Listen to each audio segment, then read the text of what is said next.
There was a forest near our village, and she lived in a small house in the forest. She sold toys in the town to earn a living. People knew her as a Bloody Mary and said she was a witch. No man had the courage to pass her house because they were all afraid that their children might get sick or their animals might die. And after a while, it all happened in my village. The people of our village were very angry because children were disappearing from our village one by one. Nobody knows where the children were. We looked for them everywhere. We did all the work on the surrounding buildings in the forest and what we could do. But nothing was known about them. The whole village were very upset about this, and some people said that we should search Bloody Mary house because she is a witch and may have hidden the children. The whole village agreed on that point, and we searched Bloody Mary house, but we did not find anything there. We asked Bloody Mary about the kids. She said she did not know anything about that. But one thing was very strange about Bloody Mary. Bloody Mary looked more beautiful than before, and the young man was also looking at me as if she was coming of age. But I ignored it and we went back from there.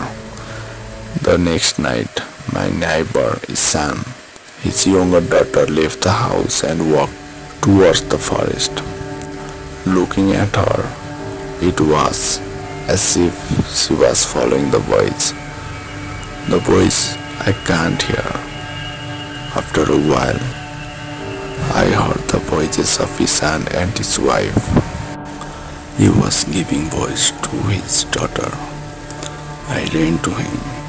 I said, "Your daughter was going to the forest."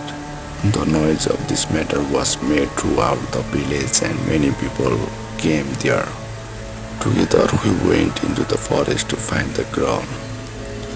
After a while, walking towards the forest, we saw the girl. She was far from us. I called her, but she did not stop.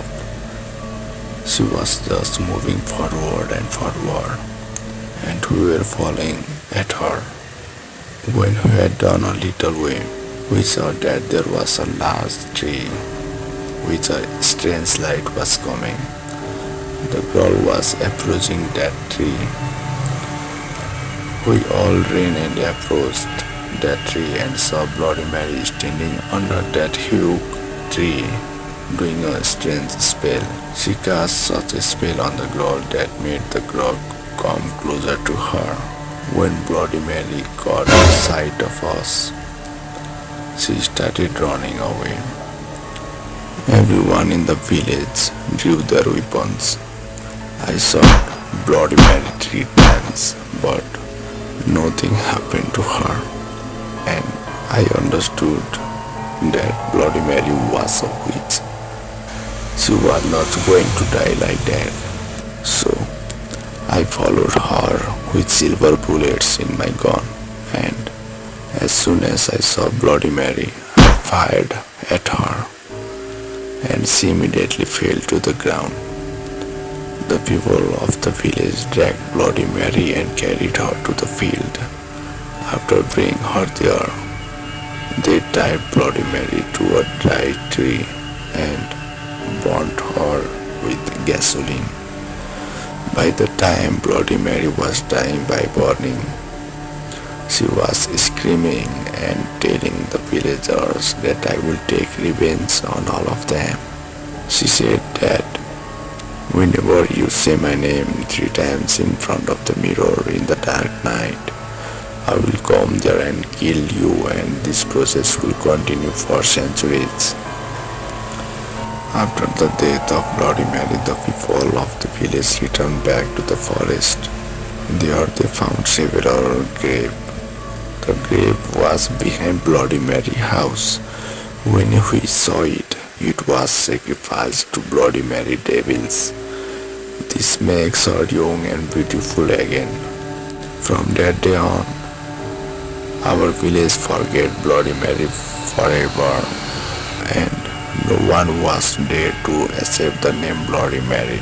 It is said that if you stand in front of mirror at night and say Bloody Mary name 3 times, Bloody Mary will come out of the mirror and drag your soul and take it to that mirror and trap your soul in it forever.